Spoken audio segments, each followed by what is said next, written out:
हरिओम।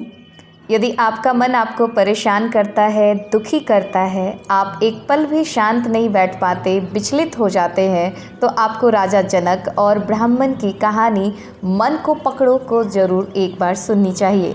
हरिओम। मनीवाणी में मैं मनीषा आप सभी का स्वागत करती हूँ। एक बार की बात है कि महात्मा जनक के पास एक ब्राह्मण आए।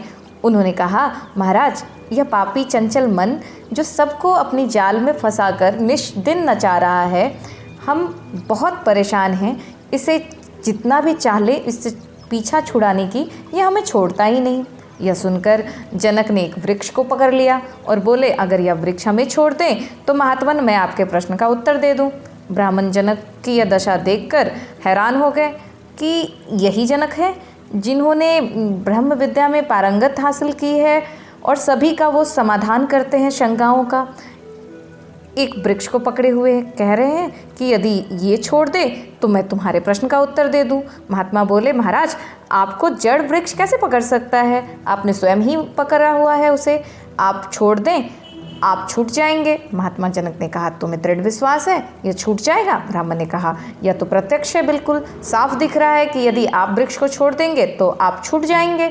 महात्मा जनक ने कहा, बस इसी भांति मन जड़ है, बेचारा जीवात्मा को कैसे नचा सकता है? जैसे हमने वृक्ष को पकड़ा हुआ था, उसी भांति आपने मन को पकड़ा हुआ है। यदि आप मन को छोड़ दें और इसके फंदे में ना आए तो मन कुछ नहीं कर सकता। आप इस मन को चाहे सुमार्ग पर चलाएं या कुमार्ग पर, यह आपके अधीन है।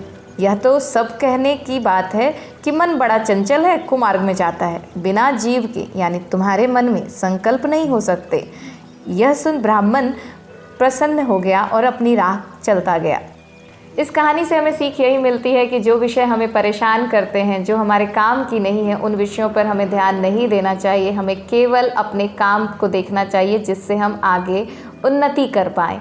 जितना हम उन विषयों को सोचेंगे जो हमें खुशी नहीं दे सकती, जो हमारी तरक्की में बाधा दे रही है, उत्पन्न कर रही है, वो विषय हमें और भी दुखी करते जाएंगे।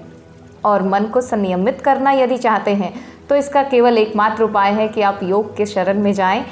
आसन, प्राणायाम, ध्यान, मंत्र, भजन और अपने परिवार के साथ अपने विचारों, व्यवहार और वाणी को देखते हुए दिन बिताएं। साथ ही सेवा, प्रेम, दान करें। अगली कहानी में फिर मुलाकात होगी। तब तक के लिए हरिओम तत्सत। जय गुरुदेव।